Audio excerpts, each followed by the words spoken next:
உலக மக்கள் அனைவருக்குமே பிரம்மசக்தி சித்தர் வாக்கு பாலச்சித்தர் பாலஜனா சிறந்த நல் வணக்கங்களை தெரிவித்துக் கொள்கிறேன். வாழ்க வளமுடன்.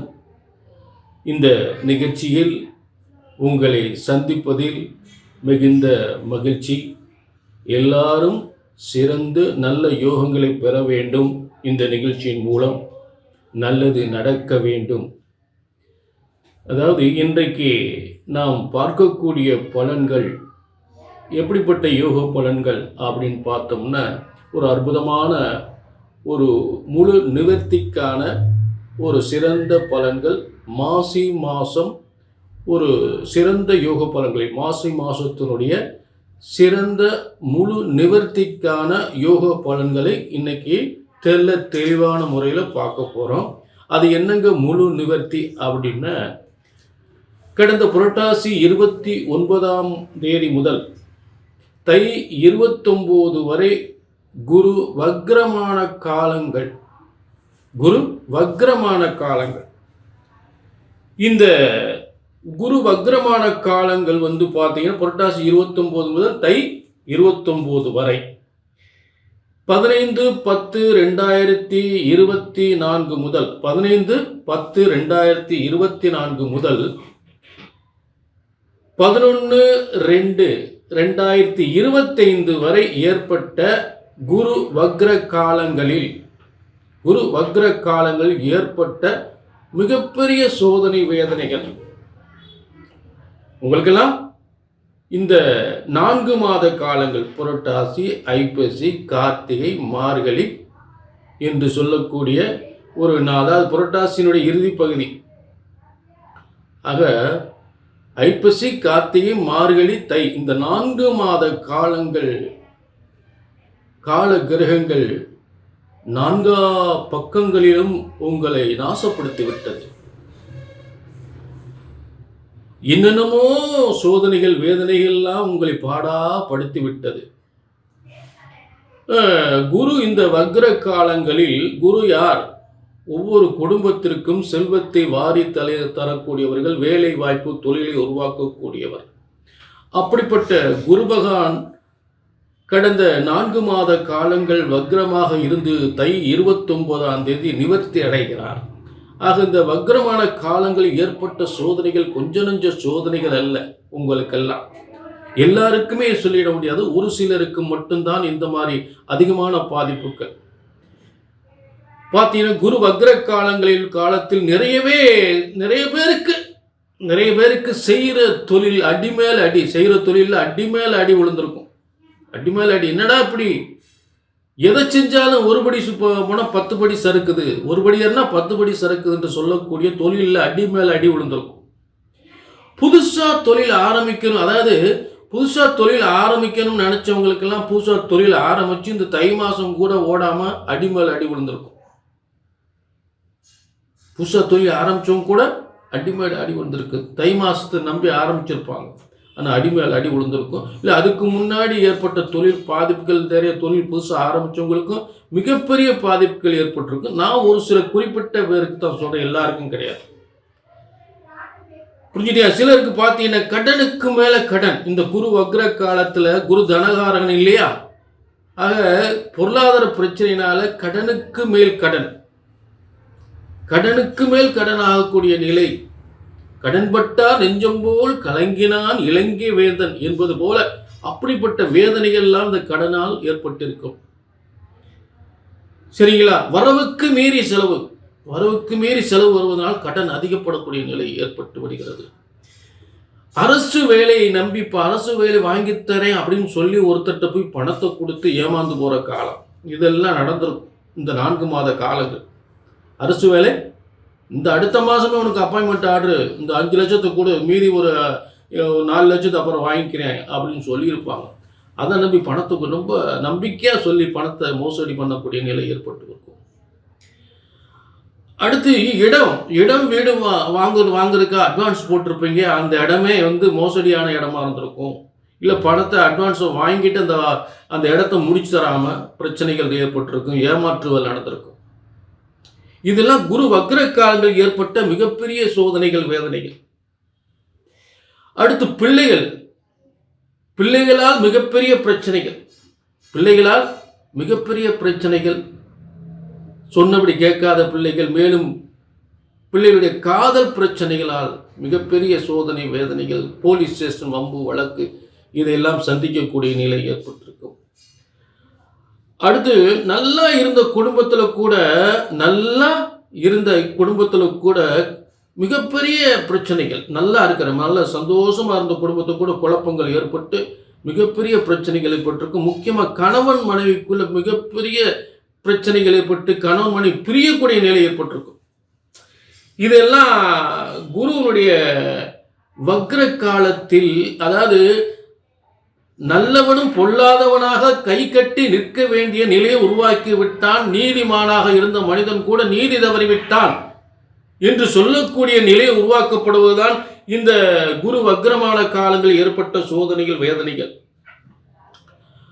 ஆக இப்படிப்பட்ட பிரச்சனைகள் எல்லாமே உங்களுக்கு பார்த்தீங்கன்னா ஒரு சூழ்ச்சியாக கால கிரகங்களின்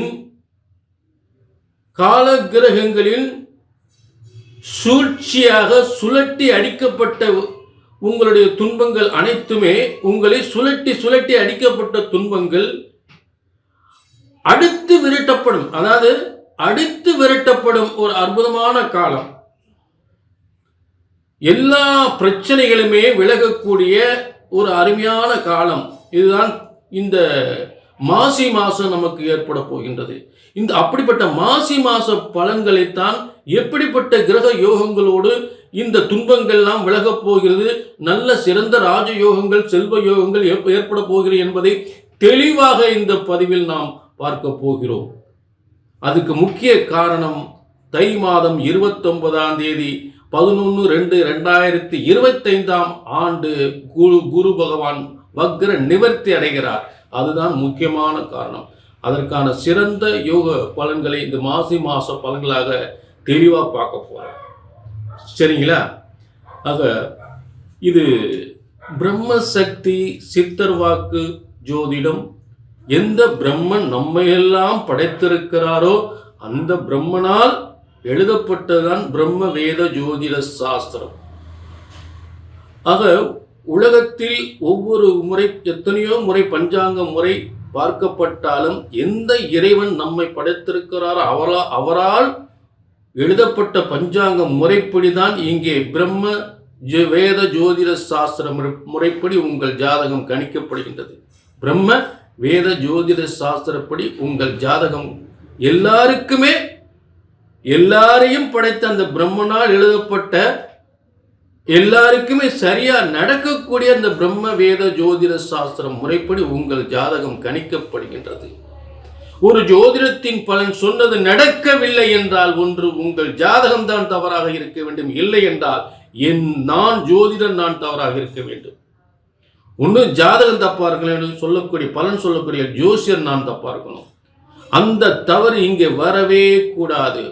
அங்க பார்த்து நடக்கல, இங்க பார்த்து நடக்கல, அவரை போய் பார்த்தேன் கல்யாணம் முடியல, இவரை போய் பார்த்தேன் கல்யாணம் முடியல, அங்க போய் பார்த்தேன் வேலை கிடைக்கல, இங்க போய் பார்த்தேன் அவர் சொன்ன மாதிரி வேலை கிடைக்கல, தொழில் நல்லா ஓடல, கடனுக்கு மேல கடன் ஆகிக்கிட்டு இருக்கு. இப்படிப்பட்ட சோதனை வேதனைக்கெல்லாம் ஒரு நல்ல முடிவுதான் இந்த பிரம்மசக்தி சித்தர் வாக்கு ஜோதிடம். ஜோதிடம் ஒருபோதும் தப்புவதில்லை, தவறுவதில்லை. அதை கணித்து சொல்வதில்தான் தவறு ஏற்படுகின்றது. ஆக சரியாக கணித்தால் உங்கள் பிரச்சனைகளை எல்லாருக்கும் சரியாக நடக்கக்கூடிய பிரம்ம வேத ஜோதிட சாஸ்திர முறைப்படி சரியாக கணித்தால் சரியாக நடக்கும். கீழே இது எல்லாருக்கும் பொதுவாக சொல்லப்படுகின்ற பொது பலன்கள். உங்கள் தனிப்பட்ட ஜாதகத்தை, உங்கள் தனிப்பட்ட பிரச்சனைகளை, உங்கள் தனிப்பட்ட ஜாதகத்தை பார்த்தால்தான் ஒரு சரியான நிவர்த்தி கிடைக்கும். ஆகவே கீழே உள்ள நம்பரை நோட் பண்ணிக்கிட்டு ஒரு அப்பாயின்மெண்ட் வாங்கிக்கலாம். சரிங்களா? மாசி மாத பலன்கள். இந்த மாசி மாத பலன்கள் இன்னைக்கு யாருக்கு எந்த ராசிக்கு பார்க்க போகிறோம் அப்படின்னா, இன்னைக்கு மகர ராசிக்கு மாசி மாத பலன்கள் நம்ம முழு பலன்களாக தெளிவான பலன்களாக பார்க்க போகிறோம். மகர ராசிக்கு பொதுவாக இந்த மாசி மாதம் என்பது ஒரு தனகாரகன் பொன் பொருள் செல்வத்தை குரு பகவான் முழு நிவர்த்தி அடைந்த ஒரு மாசி மாதமாக அமைந்திருக்கிறது. குரு பகவான் முழு சக்தியோடு பலன்களை வாரி வழங்கக்கூடிய முழு யோகத்தை தரக்கூடிய ஒரு சிறந்த மாதமாக. என கடந்த 4 மாதங்கள் குரு வக்ரமாக இருந்து அவர் சுய பலத்தை காட்டக்கூடிய, சுய யோகத்தை காட்டக்கூடிய ஒரு சிறந்த மாதமாக இந்த மாசி மாதம் அமைகிறது. தை 29 நிவர்த்தி அடைகிறார் வக்ரம். மாசி தொடக்கத்திலிருந்தே குரு பகவான் முழு வலிமை பெறுகிறார். குரு பகவான் மாசி தொடக்கத்திலே முழு வலிமை அடைகிறார். முழு பலத்தோடு உங்களுக்கு நல்ல யோகங்களை தர காத்து கொண்டிருக்கிறார். வக்ரமான காலம் கொஞ்ச நெஞ்ச சோதனைகள் வேதனைகள் இல்லை. என்ன வாழ்க்கை, என்ன நல்லதான் போய்கிட்டு இருந்துச்சு, இப்படி இருக்கு, எல்லாமே அவன் கரெக்டா பார்த்துக்கிருந்தா திடீர்னு பார்த்துன்னு அவன் குணமே சரியில்லாம போகுது. ஏன் இப்படி பண்றான்னு தெரியல. இப்படியே யாரு ஆட்டி வைக்கிறது? எல்லாமே ஒவ்வொரு காரியங்களும் கிரகங்களால்.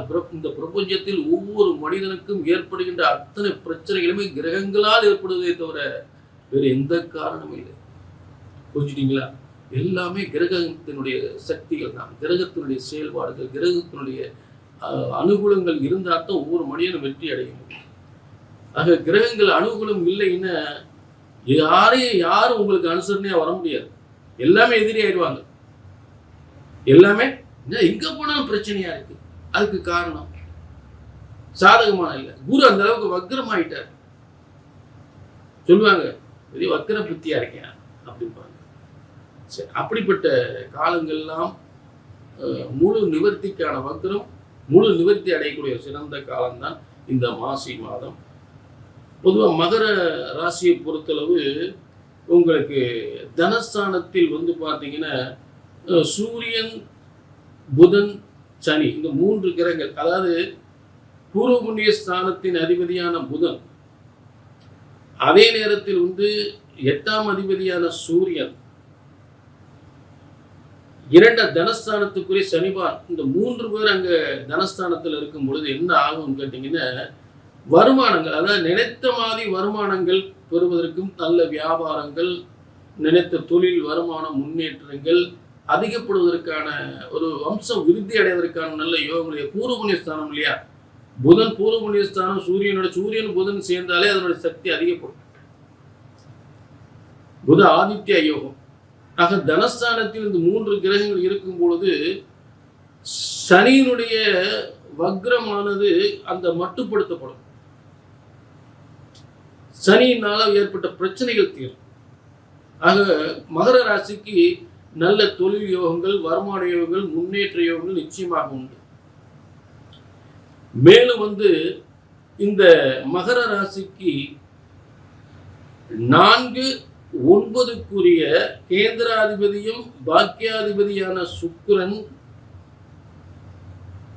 3ஆம் இடத்தில் உச்சம் பெற்று ராகுவோடு இணைந்திருப்பது மிகப்பெரிய யோகத்தை ஏற்படுத்தும், எதிர்பாராத யோகத்தை ஏற்படுத்தும். ஆக மேலும் சுக்கிரன் குரு பரிவர்த்தனை யோகம் ஒன்று உண்டு. அதாவது மகர ராசிக்கு 3, 12க்குரிய குரு பகவான் ரிஷப ராசியில் சுக்கிரன் வீட்டில் இருந்து அந்த சுக்கிரன் குருவின் வீட்டில் மீன ராசியில் இருப்பதால் குருவும் சுக்கிரன் பரிவர்த்தனை யோகம் என்று ஒரு சிறந்த யோகம். அப்படிப்பட்ட பரிவர்த்தனை யோகம், மேலும் குரு வக்ரமாக இருந்து நிவர்த்தி அடைந்த காலத்தோடு குருவுடைய முழு வலிமையும், முழு யோகங்களும், முழு சக்தியோடு இந்த மகர ராசிக்கு 5ஆம் இடத்தில், 5ஆம் இடம் என்பது அதிர்ஷ்டஸ்தானம் என்று சொல்லக்கூடிய அதிர்ஷ்டக்காரன் இடம். பூர்வ புண்ணிய ஸ்தானாதிபதி எதுக்குமே கொடுத்து வச்சிருக்கணும் அப்படின்னு சொல்றோம் இல்லையா, அந்த கொடுத்து வச்ச இடத்துல எல்லாம் கெடுத்து விட்டார். இது வரைக்கும் கொடுத்து வச்ச இடத்துல போய் எல்லாம் கெடுத்து விட்டார் குரு. அந்த கெடுத்ததை பூரா தடுத்து நல்லபடியா மாத்துறதுக்கு திரும்ப குரு வர்றார், நிவர்த்தி அடைந்து வர்றார். அப்ப என்ன ஆகும்? நிறைய பிரச்சனைகள், ஏற்பட்ட பிரச்சனைகள், அப்பா தெரியாம நடந்து போச்சுப்பா, இந்த இதை உனக்கே, இந்த பொருள், இந்த கான்ட்ராக்ட் உனக்கே கொடுக்குறேன், இந்த வேலையை உனக்கே கொடுக்குறேன், உனக்கு எனக்கு ஏற்பட்ட பிரச்சனைகள்லாம் கொஞ்சம் தெரியாம நடந்து போச்சு, இப்படின்னு தவறுகளை புரிந்து கொண்டு உங்களை அனுசரித்து போகக்கூடிய, உங்கள் உண்மையை புரிந்து கொள்ளக்கூடிய காலம்தான், உங்கள் உழைப்பு புரிந்து கொள்ளக்கூடிய காலங்கள், மனதை புரிந்து கொள்ளக்கூடிய காலங்கள். உங்கள் உழைப்பை புரிந்து கொள்ளக்கூடிய காலங்கள். இதெல்லாம் மற்றவர்களால் ஏற்பட்ட பிரச்சனைகளால் தீர்ந்து உங்கள் முன்னேற்றத்திற்கு, வருமானத்திற்கும், உங்கள் பதவி யோகத்திற்கும், உங்கள் வேலை வாய்ப்புக்கும் நல்ல யோகமான ஒரு காலத்தை உருவாக்கக்கூடிய காலம்தான் இந்த மாசி மாதம். குரு வக்ர நிவர்த்தி அடையக்கூடிய ஒரு சிறந்த யோகமான காலம். புரிஞ்சுட்டீங்களா? ஆக மேலும் உங்களுக்கு மகர ராசிக்கு 7ஆம் அதிபதி 8ஆம் இடத்தில் இருந்தால், 7ஆம் அதிபதி 8ஆம் இடத்தில் இருந்தால் கணவன் மனைவி மூலம் வருமானங்கள் அதிகப்படக்கூடிய நிலை ஏற்படும்.